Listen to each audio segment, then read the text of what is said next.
Hi, I'm Elisa. Welcome to day 150 of our 365-day Bible reading plan. Today's reading is titled, The Meaning of the Dream. We'll be reading Daniel chapter 2, verses 25 through 49 in the New Living Translation. Arioch quickly took Daniel to the king and said, I have found one of the captives from Judah who will tell the king the meaning of his dream. The king said to Daniel, also known as Belteshazzar, Is this true? Can you tell me what my dream was and what it means? Daniel replied, There are no wise men, enchanters, magicians, or fortune tellers who can reveal the king's secret. But there is a God in heaven who reveals secrets, and he has shown King Nebuchadnezzar what will happen in the future. Now I will tell you your dream and the visions you saw as you lay on your bed. While your majesty was sleeping, you dreamed about coming events. He who reveals secrets has shown you what is going to happen.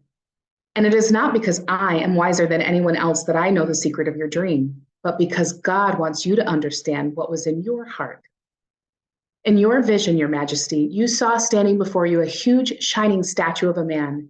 It was a frightening sight. The head of the statue was made of fine gold. Its chest and arms were silver. Its belly and thighs were bronze. Its legs were iron, and its feet were a combination of iron and baked clay. As you watched, a rock was cut from a mountain, but not by human hands.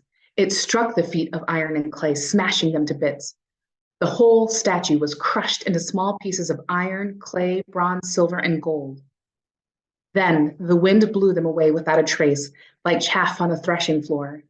But the rock that knocked the statue down became a great mountain that covered the whole earth. That was the dream. Now we will tell the king what it means. Your Majesty, you are the greatest of kings. The God of heaven has given you sovereignty, power, strength, and honor. He has made you ruler over all the inhabited world and has put even the wild animals and birds under your control.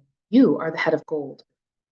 But after your kingdom comes to an end, another kingdom, inferior to yours, will rise to take your place. After that kingdom has fallen, yet a third kingdom, represented by bronze, will rise to rule the world. Following that kingdom, there will be a fourth one, as strong as iron. That kingdom will smash and crush all previous empires, just as iron smashes and crushes everything it strikes. The feet and toes you saw were a combination of iron and baked clay, showing that this kingdom will be divided. Like iron mixed with clay, it will have some of the strength of iron.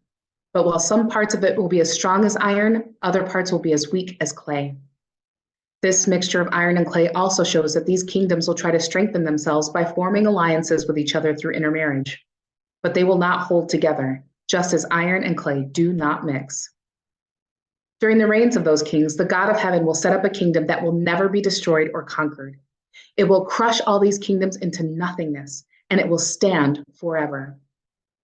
That is the meaning of the rock cut from the mountain, though not by human hands, that crushed to pieces the statue of iron, bronze, clay, silver, and gold. The great God was showing the king what will happen in the future. The dream is true, and its meaning is certain. Then King Nebuchadnezzar threw himself down before Daniel and worshipped him, and he commanded his people to offer sacrifices and burn sweet incense before him. The king said to Daniel, Truly, your God is the greatest of gods, the Lord over kings, a revealer of mysteries, for you have been able to reveal this secret. Then the king appointed Daniel to a high position and gave him many valuable gifts. He made Daniel ruler over the whole province of Babylon, as well as chief over all his wise men. At Daniel's request, the king appointed Shadrach, Meshach, and Abednego to be in charge of all the affairs of the province of Babylon, while Daniel remained in the king's court. Thanks for joining us for today's reading. And remember, everyone has an invitation to sit at Jesus' table. We hope you'll find your story and purpose in God's story.